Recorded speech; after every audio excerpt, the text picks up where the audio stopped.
Ladies and gentlemen, good afternoon. Welcome to the Wilson Center. Good afternoon also to any of you who may be in the overflow room downstairs. You are invisible but not forgotten.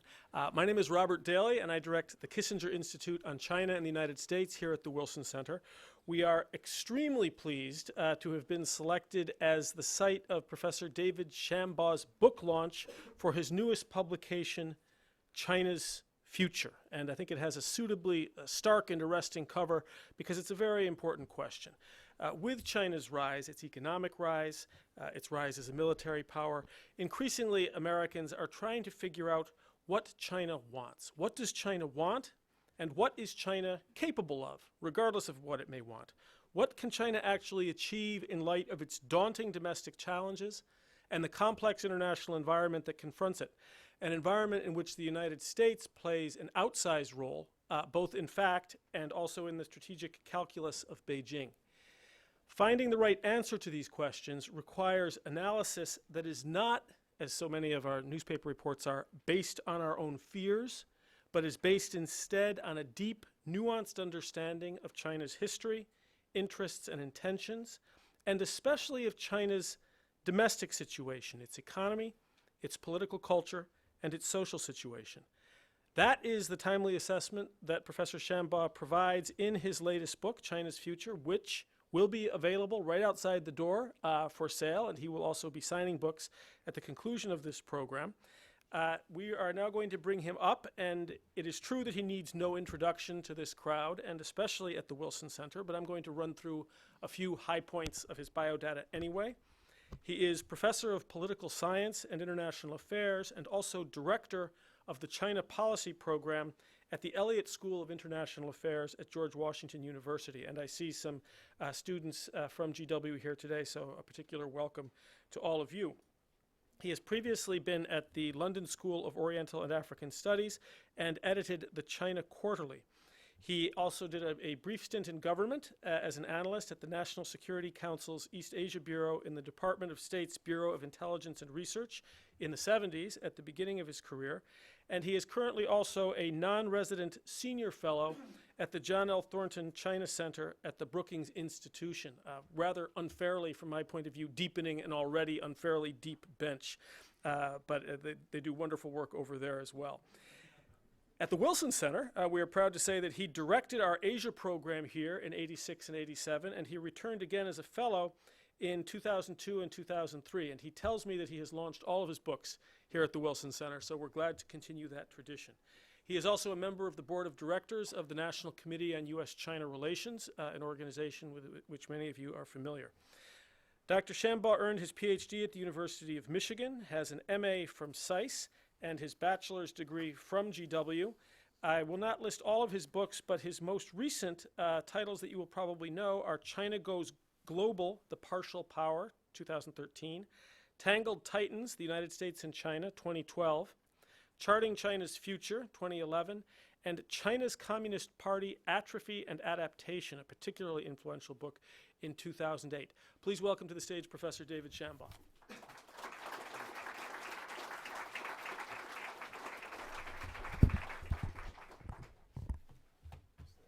Thank you, Robert. Thank you very much for that kind introduction and the invitation to lunch. I think this is my fourth or fifth. Not all of my books have been launched here, but 4 or 5 of them have, I'm pleased to say. And one of them was written here as a fellow, the Chinese Communist Party volume you just mentioned. So it's a pleasure to be here at the Wilson Center always. And this is the first kickoff launch lecture of several over coming weeks around the United States for this new product, China's Future. And I want to thank all of you, too, for coming today, and especially on such a lovely spring day outside, coming inside. I hope I won't disappoint you. I know that you've probably come hoping for a nice, simple answer to the very difficult question, what is China's future? Well, I'm afraid I'm going to disappoint you. Because I would not be so naive as to try and give one simple answer to China's future. It's an incredibly complex subject, needless to say, but certainly one of the key ones in international affairs today. It's also one of the more hazardous subjects to speculate about. The sinological landscape, as it were, is littered with erroneous predictions, questionable assumptions, unanswered questions, and a few tarnished professional reputations. So trying to predict China's future can be indeed a hazardous professional occupation. But I think as China specialists and China watchers, that's our obligation, right? If we don't understand China or can't explain it or try to explain it, we are not the professionals that we should be. Studying and watching China today, I find, much less trying to predict its future, brings to mind the ancient Indian fable of the three blind men, who felt the elephant, but each of the three blind men believed they were feeling a different beast. That is indeed that's a kind of good metaphor, I think, for understanding China today. No matter what prism you take on it, what kind of specialist you are, you have a different set of takeaways and interpretations of China. It's a very, very complex, contradictory country today, and it's very difficult to analyze. And I must say, in my 40 years of China watching and studying China, I have rarely had the general sense of such fragility and uncertainty about China as I have today. But I think the best we can do as analysts is to carefully study available data, work with multiple sources, both from inside and from outside of China, to identify the principal variables and their trajectories at play at any given point in time, and particularly to view China through a comparative lens. China is certainly distinct, but I would say it is not unique. It is experiencing many of the same challenges that other newly industrializing economies and societies and Leninist polities have passed through and experienced themselves. And therefore, I think it's absolutely imperative, as analysts of China watchers, to understand China's future by applying this kind of comparative metric. It won't, deliver a panacea of accurate predictions, but it will, I think, provide a lot of insights as to the trajectories and, in fact, the expected directions that China may follow. So China, it's no secret, China's at a series of significant turning points in its developmental path and its dramatic national transformation over the last 3+ decades. After 3 decades of successful reforms, it's reached a number of critical junctures in its economic, social, political, environmental, technological, intellectual, national security, foreign policy, and other domains of development.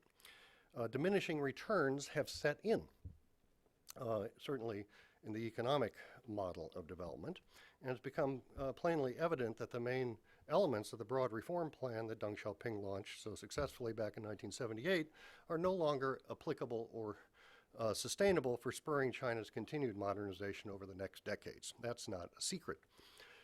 Change is required, and I'm hardly alone in this judgment. It's widely shared amongst China watchers around the world, and it's shared by China's own leadership. In 2007, the former premier, Wen Jiabao, bluntly described the nation's economy by characterizing it as the 4 uns: unstable, unbalanced, uncoordinated, and unsustainable. And this came from the man in charge of the Chinese economy at the time. Wen's successor, the current premier, Li Keqiang, also offered a fairly dire assessment last year in 2015. Quote, "China's economic growth model remains inefficient. Our capacity for innovation is insufficient. Overcapacity is a pronounced problem, and the foundation of agriculture is weak." Unquote. China's current paramount leader, Xi Jinping, for his part, lamented last year, quote, "The tasks our party faces in reform, development, and stability are more onerous than ever, and the conflicts, dangers, and challenges are more numerous than ever," unquote. So even China's leaders evince the view that the nation faces severe challenges and is at a series of turning points. So let me proceed then to describe briefly this new book of mine to you in hopes of at least incentivizing you to perhaps purchase a copy on your way out, and I'll be happy to sign them. It makes a great gift for your loved one, too. Mother's Day and Father's Day is coming. So the book is a rather short book about a very big subject. And it's a very contemporary book. That's always a dangerous thing to work on. It has functional chapters in it on China's economy, China's society, China's polity, and China's role in the world. And time is rather brief this afternoon and does not suffice for me to go into all the complexities in those 4 functional chapters. But what I'm going to do instead is to simply highlight a series of the major challenges I see in each of those 4 areas in a series of PowerPoint slides. And then in the question and answer period, I'm more than happy to come back and address any of these issues in any of these 4 functional areas: economic, social, political, or foreign relations. One reason for doing this is because I know you're probably most interested in what are my predictions for where China might be headed. So after these rather descriptive PowerPoint slides, I'm going to spend the balance of my time talking about the possible pathways forward in China's future and what the consequences of each pathway may be. But let me start by giving you an overview of these 4 areas, beginning with the economy. So I'll just let you, as I roll through these 4 slides, I'll let you kind of digest them. I'm not going to talk about each of these individual challenges. You can read them for yourself. And in each area, there's good news and bad news. That's China. And in the economy, there are a number of positive indicators that we see in the last 2 or 3 years, and I'm happy to go into those. There's also a number of more negative indicators in the last few years. And overall, I think I would say that most analysts of China believe that there has been minimum implementation of the third plenum reforms of November 2013. Been relatively little liftoff of those reforms now 2.5 years later. There are several reasons for this, including, I would argue, the political anti-corruption campaign, but also the stiff resistance to some of the reforms from vested interest groups in China, uncertain high-level economic policy making, and an over-reliance on fiscal stimulus measures to pump up the economy. So the Chinese economy faces a series of systemic challenges. Turning to society, in brief, it's not a pretty picture. I see Chinese society as quite stressed, very volatile, filled with frustrations, and only superficially stable. We can come back again to any of these elements in the Q&A period if you like, and I detail there in a series of bullet points some of the major trends I see at present. Turning then to China's polity, political system, which there's another full chapter. And I'll explain more in a minute when I turn to China's alternative future pathways. But I see politics and the political system, and I say this not just because I'm a political scientist, but I see politics and China's political system as the key variable to China's future. Economics may have been the key to China's last 30 years. Politics is the key to the next 30 years and beyond, including economic development and social development. I'll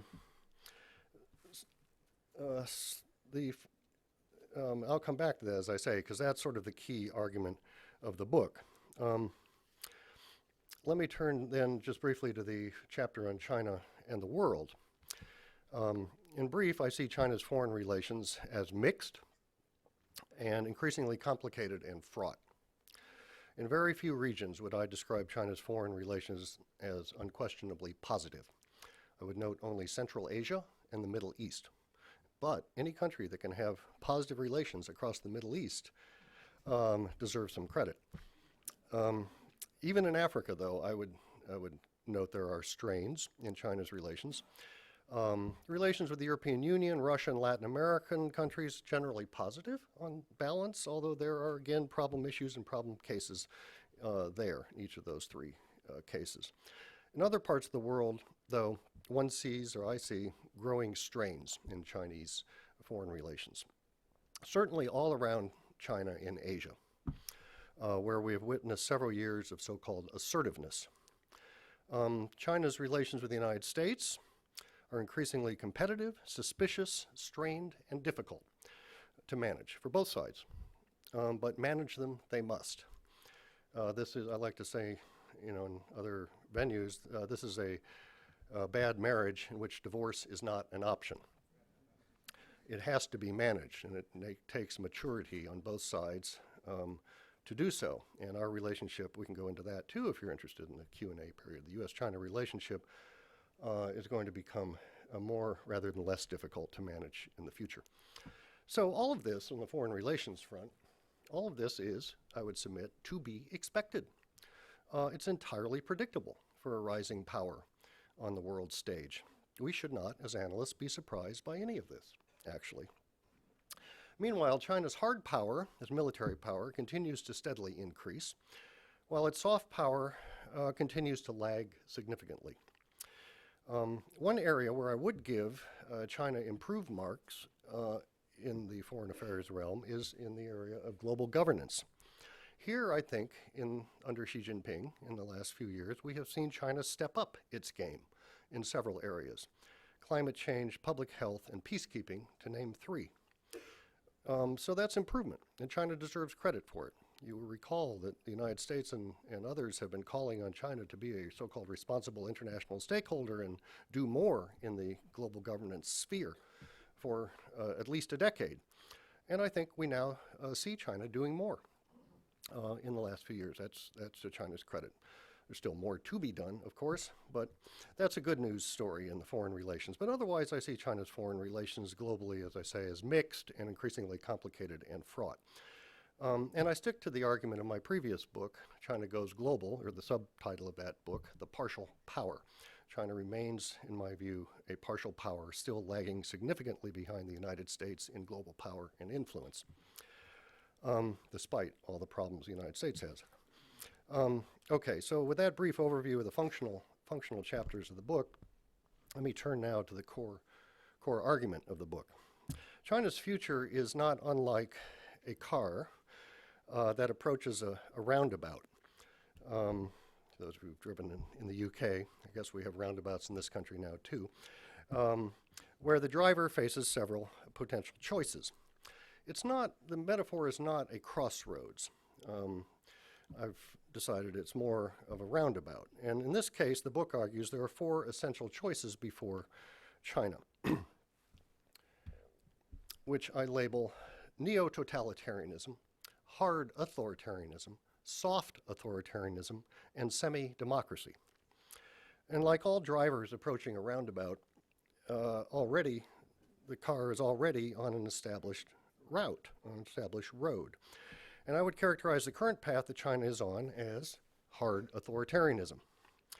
It started in 2009, in my view, when China's leaders did a reversal of their previous decade of managed and measured political opening and reverted to much greater controls in all spheres of life, increased repression, and increased centralization.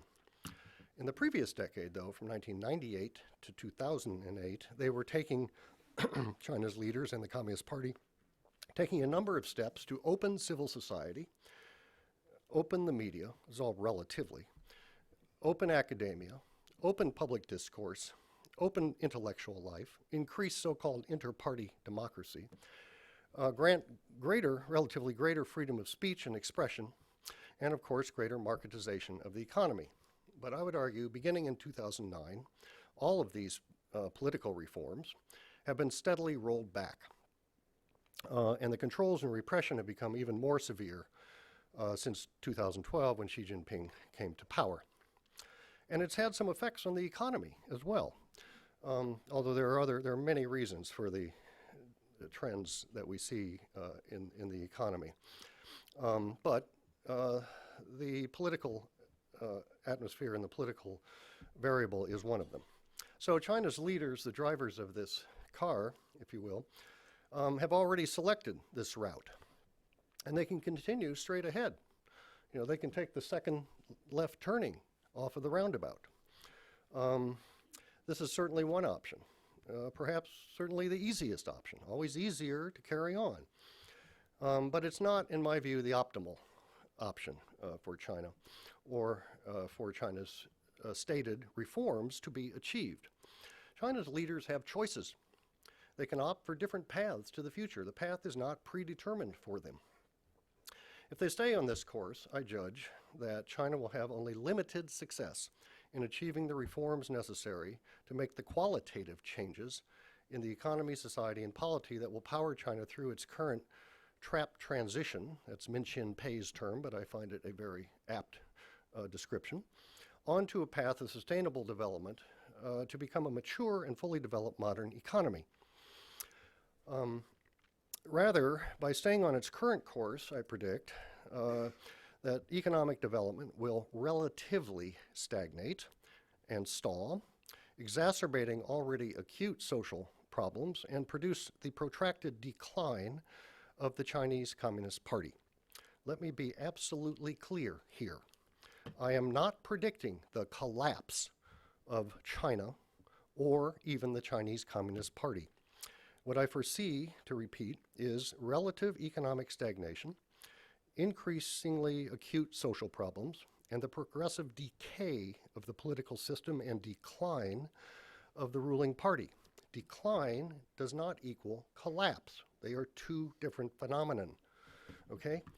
It is a progressive process. Decline is a progressive process that can take years, even decades, that may wind up in collapse.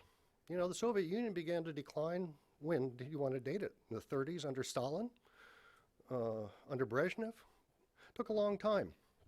So I'm not a collapse theorist. I want to be very clear about that, despite the title the Wall Street Journal gave to my article. It was not my choice. It was the editor's choice. When I learned about it, I asked it not to be used. They said it's too late, already gone to press. And I've now been put in the camp of collapse theorists. I'm not a collapse theorist. I do not want China to collapse. I want China to succeed and to reform and to move forward in all directions. So I have to set the record straight on that. Moreover, though, relative economic stagnation is relative. It is not, we're not talking about Japanese-style stagnation here with minimal or even negative growth coupled with deflation. A $10 trillion economy, which, or $9.5 trillion economy, which China is today, growing at, say, 3 to 5%, much less 6.5 or 6.9, whatever the current target happens to be. But even if it falls down to 3.5, you know, an economy of $10 trillion, very significant in domestic, regional, and even global terms. But it will mean that China will not be successful in achieving the majority of the 340-some economic reforms of the third plenum and repackaged recently into the 13th five-year plan. Now, some of you may be thinking, boy, has he changed his story from his earlier analysis. 8 years ago, 2008, I stood here at this podium and launched this book, which I wrote here at the Wilson Center as a fellow, I'm pleased to say. I draw your attention to the subtitle of the book, Atrophy and Adaptation. My argument then and now is that Leninist regimes inevitably atrophy. This is the independent variable, if you will. The dependent variable, and the key question is, what do Leninist regimes do about it, do about this condition of progressive atrophy?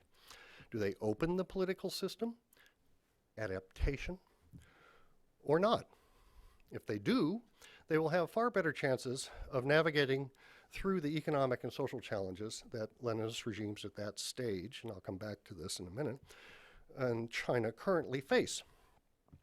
China and the Chinese Communist Party were doing exactly this. They were adapting, and that's why I wrote a book in 2008. The date's important. They were adapting during that decade. But since 2009, the year after the book came out, they, I would argue, have abandoned the path of managed incremental political opening from above. And in chapter 4 of this new book, I describe both the pre-09 and the post-09 changes. If you're interested, track it through. So my views, I would argue, have not changed at all. I saw atrophy then, I see atrophy now. I saw adaptation then, I do not see adaptation now. So what's changed is not my views. What's changed is the Chinese Communist Party over the last 6 years. And only by making a mid-course correction and taking a new route in this roundabout, excuse me, will they have a better chance of embarking on decades more of dynamic growth and development, thus implementing the stated reforms and realizing China's real true potential as a superpower.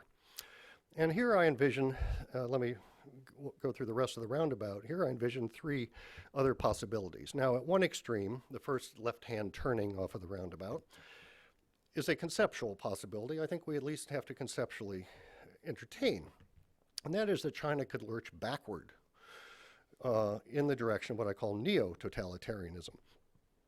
This, of course, is not a positive way forward to the future. But it's a conceptual possibility I think we need to, as analysts, be aware of. Things could get worse than at present in China today. The regime could rigidify even more than it is at present. Such a course correction would be stimulated, I would surmise, by the failure of hard authoritarianism to sufficiently deliver the stated reforms that they're trying to achieve, coupled with widespread social instability across the country. At this point, a group of hardline conservative leaders could push to close China's doors to the outside and reinstitute sweeping totalitarian controls inside of the country, a scenario not unlike China between 1989 and 1992, for those of you who lived there at that time. While we may be witnessing some nascent signs of such repressive reversion at present, I do not see this as a feasible alternative for China, even if it were attempted, for three reasons. First, the private sector of the economy is already too deeply entrenched, and China is too intertwined with and dependent on the global economy. Second, I suspect the citizenry would resist and perhaps revolt if the relative freedoms that they have come to know over the past 40 years were rolled back. And we are seeing recently, in the last couple of weeks, I would say, some nascent signs of such resistance. Third, I suspect that elements of the party and the military would not endorse such a revisionist change of the national course, and these two central institutional pillars of power would therefore split. So, while there may be some forces in China and in the party-state apparatus which might be tempted to re-centralize state power as an answer to a stagnating economy, stalled reform agenda, rising social unrest, my judgment is that the genie's already out of the bottle. And for these three reasons, there's no going back. So neo-totalitarianism, not really an option, but a conceptual possibility we need to consider. A third alternative pathway would be for China to stay on the authoritarian track, but to significantly loosen its state controls and liberalize a variety of aspects of civic life and the political system. This soft authoritarianism alternative would in fact be a return to the course taken from 1998 to 2008. By loosening and liberalizing the way the party state approaches the media, non-governmental organizations, intellectuals, education, dissent, social discourse, and other aspects of civic life, the necessary conditions would be laid for qualitative changes in the economy that would better, they're going to be structural changes in the economy that also are needed, particularly in the financial sector and others. But this would allow China, a soft authoritarian, a reversion to that, will allow China to much better, but not completely, achieve its reform ambitions. So it's not a panacea. If they go soft authoritarianism, it doesn't mean that those 344 reforms of the third plan will be implemented, but a majority of them probably would be. And they're going to have much better chance, I'm arguing, at implementation of that reform agenda under this political track. So without political reform, in my view, economic reform will be only marginally successful. Soft authoritarianism is a far preferable course for China to take, and there is a possibility, there's always a possibility of China altering its course. You know, and if you look at the history of the last 35 years of China's political system, and I have a table in chapter 4 about the 5 stages, I think, that China's political system has passed through. But there has been a kind of oscillating pattern. In Chinese, they call it between fang, opening, and shou, closing, back and forth. We are currently very much in a shou period. And some scholars have kind of looked at these periods, and they've identified 6 or 7 periods of Fang that usually last about 6 to 8 years, followed by 2 years of Shou. And then they get back to Fang. Well, ladies and gentlemen, we are now in year 7 of Shou. So it's about a little overdue for some Fang. So I'm not saying the Chinese political system is not capable of changing course, changing tack. They changed course. They changed tack in 2009. And they could go back, if they wanted to a soft authoritarian course. There is a theory circulating in China-watching circles that, you know, the current Shou period under Xi Jinping is a lead up to a Fang period in the second 5-year term. Let's hope so. I don't myself think that is going to be feasible. It depends on leaders, and there is going to be important change at the next party Congress with leaders who had more progressive, soft authoritarian histories during their time in the provinces, who will now become standing committee members. So things might change after 2017. So the fourth potential pathway I envision would be for China to embark on an entirely new road of semi-democracy, or more likely for soft authoritarianism to evolve, morph into semi-democracy. Now, democracy comes in many forms. One size does not fit all. And I am certainly not proposing American-style democracy for China. Let there be no mistake about that, lest some Chinese journalist colleagues in the audience mistakenly conclude Shambaugh proposes American democracy as only answer for China. That would be absolutely incorrect, although I have experience with the Chinese media taking considerable license with things that I say and write. So should China pursue this pathway of semi-democracy, in all likelihood, it would, to my mind, bear a very strong resemblance to Singapore, right? No surprise there. This would be, I think, ideal for China, and probably the best that China can hope for. But China remains, in my view, a very long way from having the features of Singaporean democracy. And it's highly doubtful the Chinese Communist Party would tolerate the features of Singaporean democracy. Nonetheless, it's not inconceivable.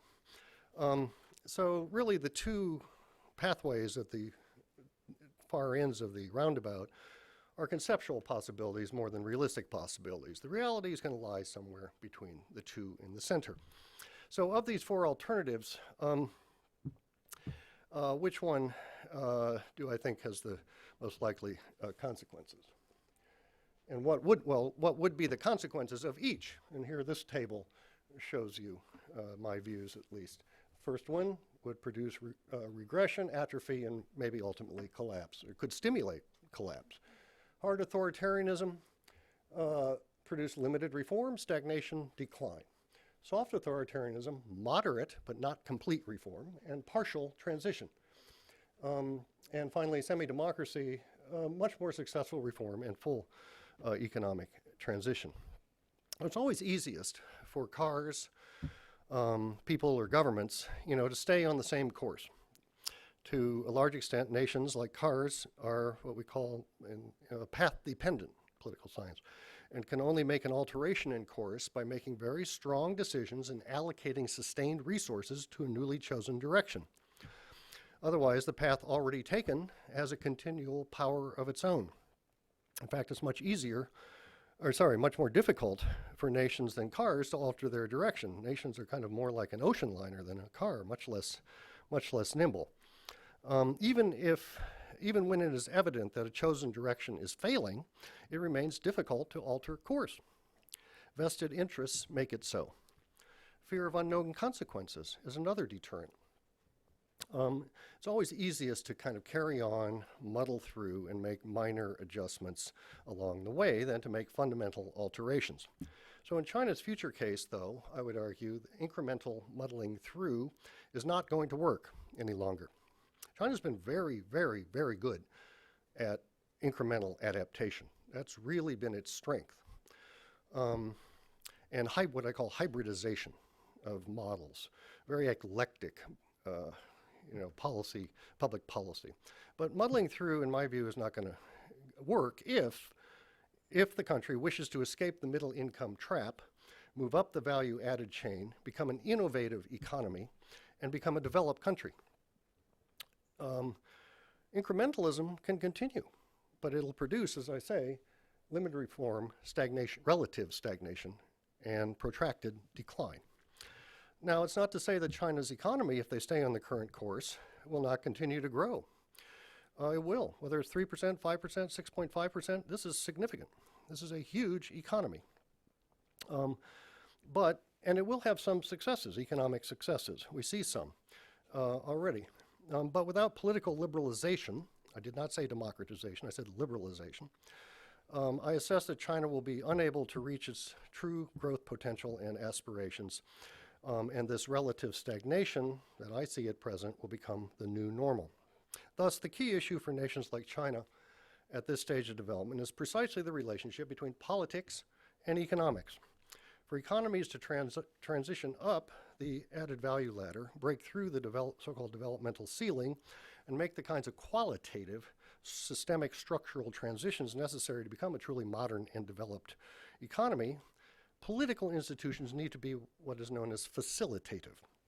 And they must cease being what is known as extractive states. These are terms used by Darren Acemoglu and James Robinson in their very insightful book, Why Nations Fail, which I recommend to you. They argue that to make these transitions, polities need to become, quote, inclusive states. This requires tolerance, even facilitation of autonomous actors within society.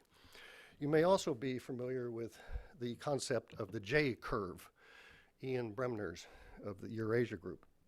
A very insightful concept, I think, that measures a nation's adaptability to change and the relationship between the openness of an economy and the stability of a state. Those countries that are more open, politically, economically, socially, are more stable and in a better position to withstand the inevitable pressures of domestic demands, rising domestic demands, and globalization. Those that are relatively closed do not respond well to these pressures and risk state failure, according to Bremner. China, Bremner argues, is on the upper left-hand side of the J-curve. It hasn't gone through the curve yet. So this line of argument is hardly new news to social scientists. Modernization theorists during the 1960s, such as Marty Lipset, Samuel Huntington, Walt Rostow, Ken Organsky, Alex Inkeles, David Apter, and others all identified this necessity. Huntington's Political Order in Changing Societies, classic work, epitomized those who argued that authoritarian regimes are ill-equipped to facilitate the post-extractive, what Robinson would call the post-extractive economy, and meet the rising demands of their newly wealthy citizenry, the so-called revolution of rising expectations. Huntington, I know a lot of you have read Huntington back in graduate school, he argued that a third and final stage of development of authoritarian regimes, the adaptation phase, which follows the transformation and consolidation phases, the last phase of authoritarian regimes, he argued, the adaptation phase, which so informed my previous book on the Communist Party, is crucial. The concept of political adaptation is crucial for understanding the state of the Chinese communist regime today. These regimes either adapt, which means opening, becoming more facilitative, inclusive, and what I've just argued, hence increasing their chances of political survival, as well as facilitating socioeconomic transitions and providing enhanced public goods, or they fail to do so and steadily decline and may ultimately die, probably will. So modernization theorists have been joined, this is not new news, and they've been joined in this conclusion by scholars of Leninist-type communist political systems. This is what I call the Leninist Lifecycle, that scholars of Leninist political systems have identified over the decades. Several phases, 1, 2, 3, 4, 5 phases that I'll let you read for yourself. Revolution and seizure of power leads to consolidation of state power and extension over all aspects of society, leads to the transformation and mobilization of society, leads to the extraction of resources and capital from society for state purposes, leads to the bureaucratization and so-called Brezhnevization of state power, which leads to Huntington's last phase, adaptation and limited pluralism, to cope with the stagnation and ossification of the Brezhnev phase. And then there's a question mark. Why is there a question mark? The reason is because no communist-type political system in world history has, Leninist system, has yet successfully managed the institutional adaptation on any kind of permanent basis and remained Leninist or authoritarian. And that includes China. So Zbigniew Brzezinski, in his very prescient book, and I'll wind up here, Robert, his prescient book, The Grand Failure, published in 1989, 2 years before the implosion of the Soviet Union, described communist party states in this penultimate and moribund stage as, in Brzezinski's words, post-communist authoritarianism. In this phase, the communist leadership, and here I quote Brzezinski, quote, loses confidence, evinces a deep insecurity, tries to reassert control. Rule becomes rule for rule's sake. The governing rationale is stripped bare to its core, maintaining power, unquote. That was Brzezinski's insight 2 years before the Soviet Union collapsed, and I think we should keep this perspective in mind when we look at the actions of the Chinese Communist Party since 2009. Now, both modernization theorists and comparative communism theorists have much to offer us, I think, in understanding China today and its likely future evolution. That's why I say it's absolutely essential to have a kind of comparative perspective on China. Why should China be immune to the processes that have afflicted other late-stage Leninist regimes or middle-income trapped, newly industrializing economies? Processes that have been amply demonstrated in decades of in-depth research, including here at the Wilson Center, and by multiple cross-national studies. Why should China be the exception? China is not immune to these generic phenomena. These same processes and pressures are already beginning to bite in China, and they can only be expected to intensify in the future. So this is China's dilemma, and I would argue it's a very profound one. Quite simply, it is not moving ahead politically, and therefore there will be increasing limits on how it develops economically and socially. So in conclusion, last slide, China's challenges are not insurmountable, but they're really unprecedentedly complex. And there are two general scenarios, not just the four pathways out of the roundabout.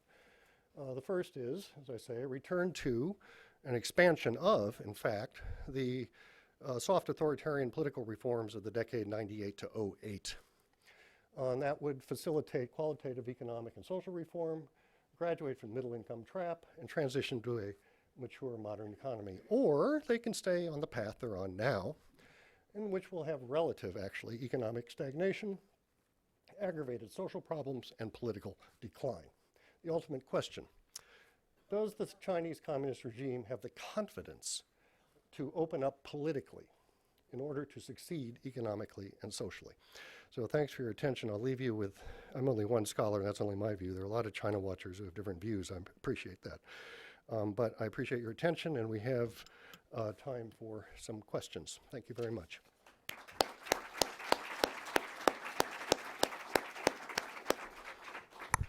Oh, clicker? Oh, thanks. Well, thank you, Professor Shambaugh. There's much to discuss. I was very struck by your phrase, China may be distinct, but it is not unique. That's a great way of encapsulating an old, consequential cultural argument we could spend the whole afternoon on. But if we could, I'd like to go back just for one question before we go to the audience to the J-curve, because I think that the Chinese argument has always been, if China is, as you say, at the upper left of it now, and if it wants to move along the curve, the Chinese argument has been with the nature of this low point instability. And the argument is that blood flows in the streets. China simply can't endure this. China therefore faces a binary choice, and that the social, all of the costs of this low point are too high. And so maybe China would rather do something like this. You know, this is the trick that it wants to carry off. How do you answer that the cost of this instability at the low point is simply too high because of China's history, its culture, its particular pressures, that something akin to civil war or unacceptable weakness happens here? How would you reply? Well, I know that this is the Chinese Communist parties and Chinese government's long-standing Right. argument. And there's some truth to the argument that without stability, there will be no economic development, or stability or instability will have a major negative impact on economic development. But I've never accepted this argument on the part of the Chinese Communist Party. I think it's a fallacious argument. Having said that, China has a very volatile history. It's got an enormous population. It has, as I was saying, a lot of potential social instability. But the way you deal with instability is not through keeping the lid on, in my view. It's by providing managed opening and pathways for inclusion, public goods of various types, public sphere, civil society, not through control. So stability, wending, is a euphemism for 控制, right? And Control. Kung Zhi, I don't accept the Chinese Communist argument that China will become very Hobbesian and a state of nature will return. A cultural revolution will happen again. If we don't control and manage stability, there's a natural anarchic proclivity in Chinese society. I don't buy that. And there are many other societies in Asia of Chinese descent that don't sustain that argument. So I, frankly, Robert, I don't buy that argument that the government makes in its totality about stability. There is some truth to it, to be sure, but it's a euphemism for maintaining regime power at the end of the day. All right, thank you. Let's go to the audience and very short questions, okay? 1 to 2 sentences followed by a question mark, if we could. Up front on the left, please. There are microphones on either side. Sir. This is my student. You can ask this in class. I thought that signing it here would be better. So, my question is with regard to Xi Jinping and grabbing of increasing concentration of power in China. How do you think is Xi Jinping's transformation of Chinese political system making it more fragile or more resilient, in the sense that does it make it like upside down pyramid standing on one person that concentrates too much power in himself, and when this when this nucleus is gone, it may fall apart? Thank you. Well, Alex, I think you've answered your own question in a way. Over concentration and centralization of power in Xi Jinping personal authority is, I have argued in my Wall Street Journal article and in the book, and that is increasing the fragility and the tensions in the political system. It's not conducive to political stability, actually, and we're beginning to see signs of resentment about that. Certainly you have conversations with many Chinese who are dismayed by this centralization of personal authority. After 30 years, recall Deng Xiaoping in 1978 made it clear we are no more Guren Chungbai, no more cult of personality, no more over-concentration of power. That led to the Cultural Revolution. That led to the Great Leap Forward. That led to calamity for China. And Deng Xiaoping, very intelligently, started the country on a 3-decade path of collective and consensual decision-making. We have seen that process reversed in the last 3 years.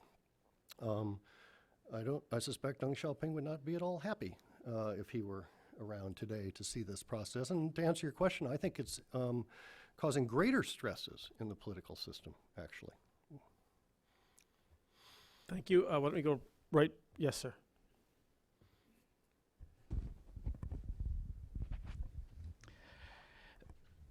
There is a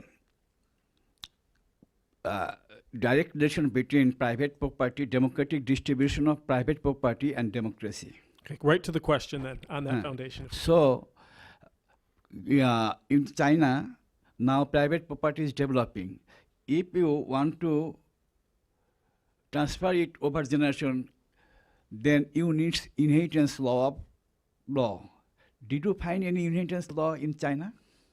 I'm sorry, I don't understand the question. Do you, I'm sorry, law, what kind of law? Again, I will turn.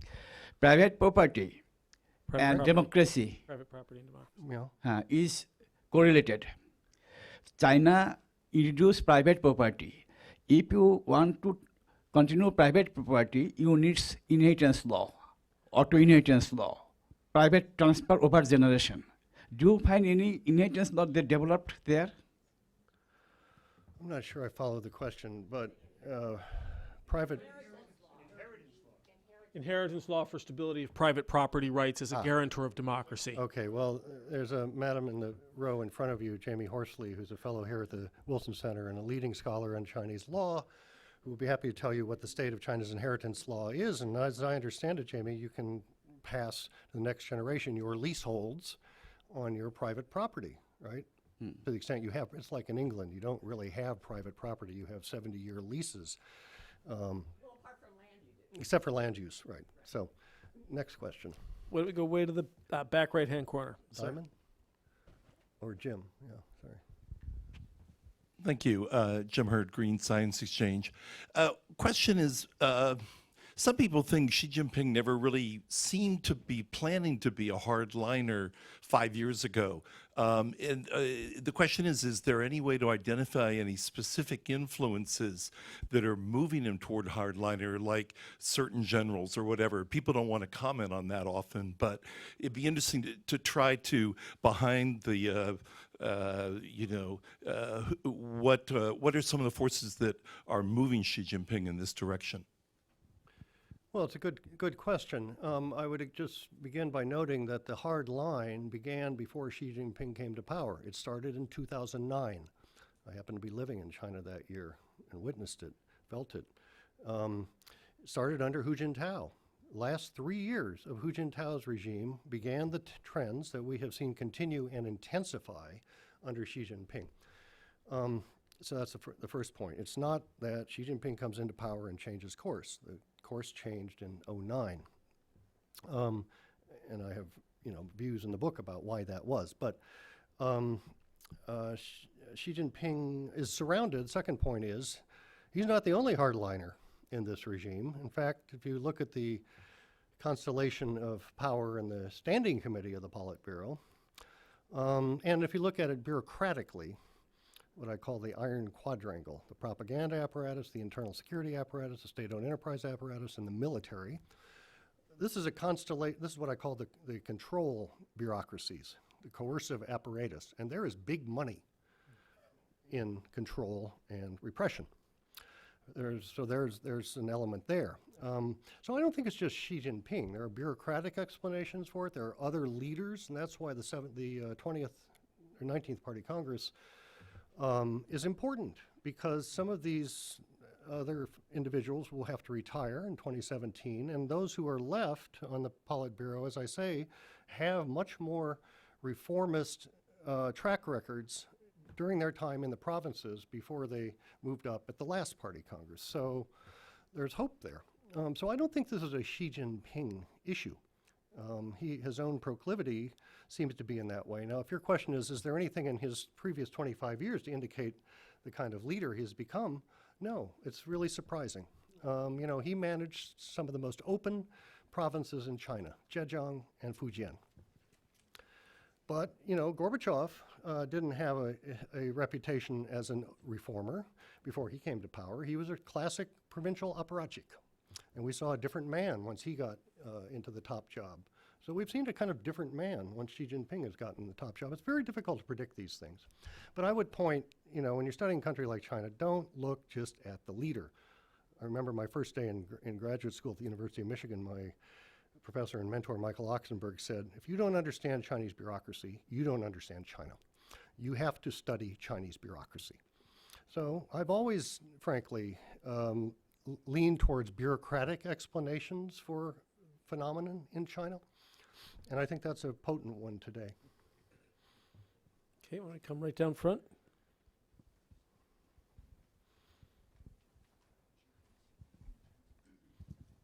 And then hand the microphone behind you. There's another second question. No, you first, and then go back. Great, thank you. Thank you, Professor Shenbo. My question is kind of interesting. Let's imagine if the previous leaders of China could come back to life or come back to power. I know you just said leaders should not be the only thing we look at, but I wonder, in your opinion, who could do a better job than the current leadership? There's a question mark on the cover of my book for a reason. I can't forecast the future, and I certainly cannot respond to the question of what they would think today. I'm sorry, it's yeah, just too You mentioned the four directions, and I think in your theory, you might argue that if China choose to go on the road of soft authoritarianism or semi-democracy, it will be better for the country. But in the process of transformation, the party's interests might be hurt. In the adaptation, party's interests might be sacrificed. So are you arguing that the party's decline is inevitable? That's exactly what I'm arguing, is that the party's interests will be benefited and helped through opening and adaptation and reform. And on the current path they're on, I see this as decline and atrophy. Philippe Leclerc, Brookings. I look forward to reading the book. You touched upon a number of dilemmas within the Chinese system, but there's one other dilemma. About 10 years ago, perhaps more, the Chinese leadership started advocating that China should go abroad, especially Chinese companies, Chinese businessmen, and also soft power, a number of issues. But meanwhile, the system inside has become more authoritarian.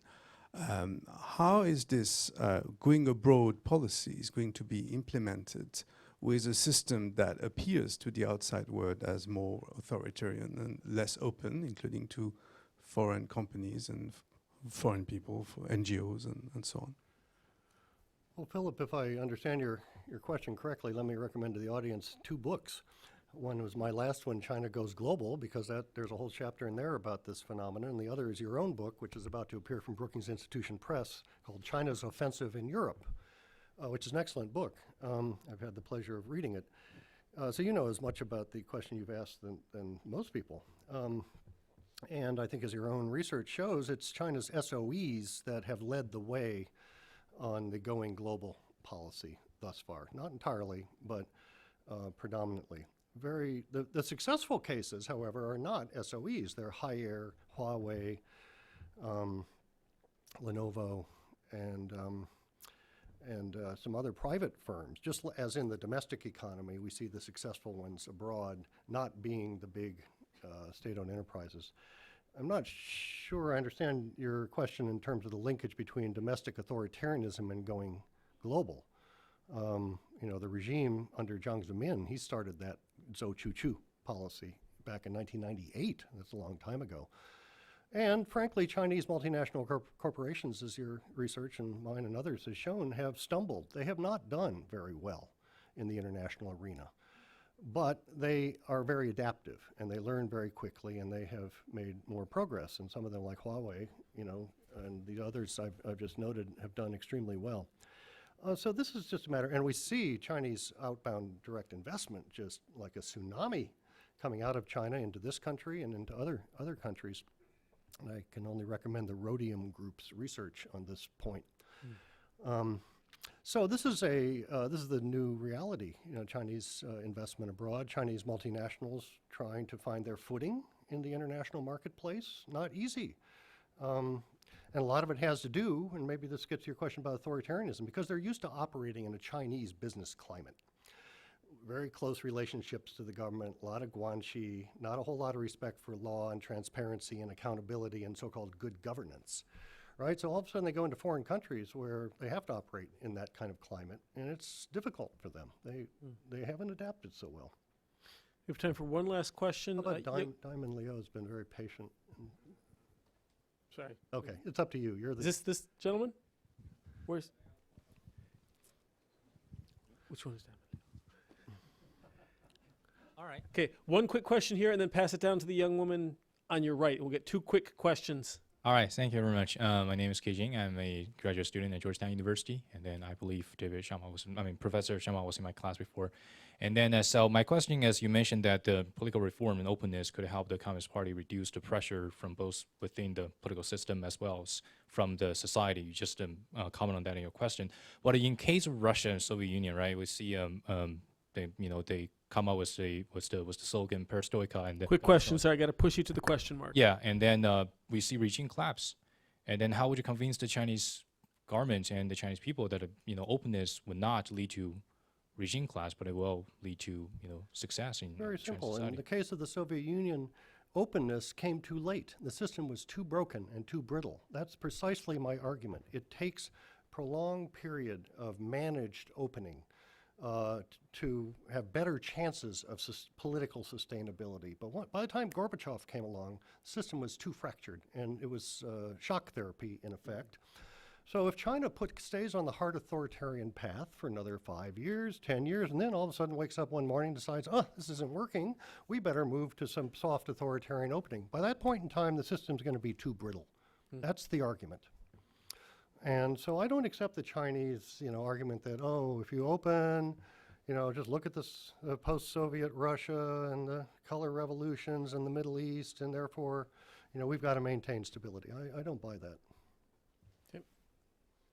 Young woman right in the middle.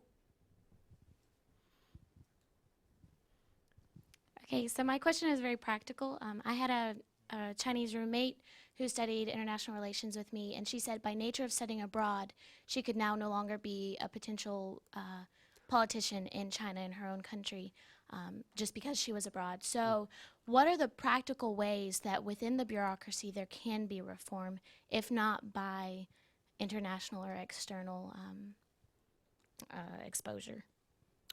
Well, as I mentioned in my prepared remarks, one of China's real assets over the reform period, in fact, going back to the self-strengthening movement of the Qing dynasty, China has always been very eclectic and adaptive of foreign experiences. They really survey the global landscape on a 24/7 basis, looking for best practices. And they adopt and adapt. First they adopt, and then they adapt them, some of them, domestically. This is what I call, this is China's hybridization. It's an eclecticism. This is China's strength. And this has been a major part of the success of the Deng Xiaoping reforms, too, since '78. So I don't think that's going to stop. China's going to continue. But they're squandering some of their best and brightest. They have a brain drain problem that's been going on for a long time. By the Chinese Ministry of Education's own statistics, something like 35% of students who go abroad return to China. Think about that for a second. So the best and brightest who go abroad to study are not incentivized to return. And then, as your roommate situation indicates, they can't find jobs in certain bureaucracies. I'll give you an example. One of my own students came to me last year and said, I'm graduating, I'm going back to China, I really want to join the Chinese Foreign Ministry. I said, well, great, good career path for you. He said, you can't do that. Chinese Foreign Ministry will not accept foreign service officers who have studied abroad. Think about that. The Foreign Ministry not accepting students who have foreign exposure. Right. So, but that's not the only bureaucracy in China that has that predisposition and discrimination. So, that's a problem for China. It's got to win back, and utilize the best talent of the country. This is a tremendously capable society with enormous untapped potential. But they're squandering the potential, and they're really, I think, stalling. And I've given you the argument of teased you, so hopefully you can go out and buy a copy of the book, and you can read more about it. But that's my view. Well, thank you, Professor David Shambaugh. Thanks to all of you for coming out on this beautiful day. And if I could first ask, please don't rush for the exits yet so that we can get Professor Shambaugh out to the table to sign books. But we do want to wish you the best of luck with China's future, and also with your next book project as you go forward, because we know you keep busy in this regard. So thank you very much. And if we could clear the aisle for just a moment and let him get to the table, then we'll all be set. Thank you. Thank you.